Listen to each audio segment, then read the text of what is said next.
A permutation is when you are given a certain number of objects, n, and you're asked to choose r from those n objects and put them in a specific order.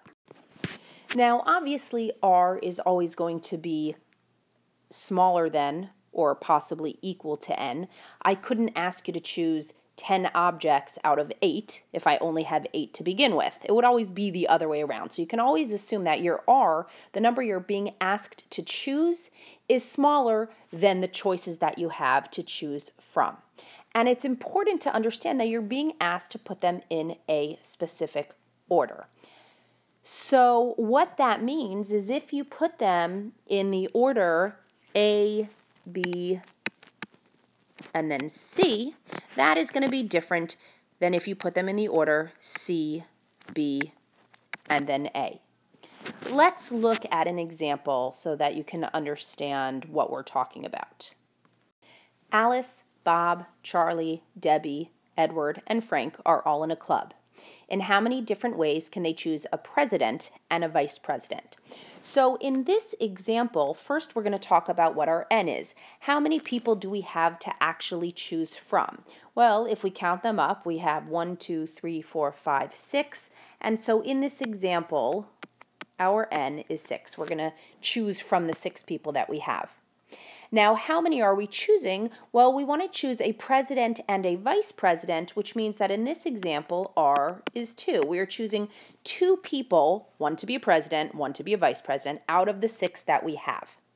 So we're choosing 2 out of 6 objects. Now, why is this a permutation? Why is it that we're putting this in a specific order? Well, it's very simple. If we choose Frank to be the president, and we choose Debbie to be the vice president, is that different than choosing Debbie to be the president and choosing Frank to be the vice president? Since these are totally separate options, they both have to be counted, which means our order is important, and therefore this is a permutation. If the order wasn't important, it wouldn't be a permutation, but in this example it is. So the next question then is, how do we actually compute a permutation? Because there has to be a formula that goes along with this. And here's our formula for permutation. The permutation of n objects, taken r at a time, that's the way we would read this, is n factorial over n minus r factorial. So let's apply that to our specific problem. The permutation of 6 objects, of which we are taking 2 at a time, would be 6 factorial over 6 minus 2 factorial, which is 6 factorial over 4 factorial. Well, the nice thing about factorials is that when you go to write them out, what you see happens is that everything in the denominator is going to cross off in the numerator, and our answer is just 30.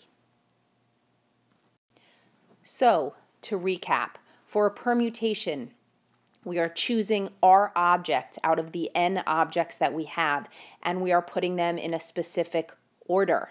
The formula that we will use is n factorial over n minus r factorial. And the key thing to remember is that for permutations, order is important. If you choose A, B, and C, and that is different than choosing C, B, and A, then you are dealing with a permutation.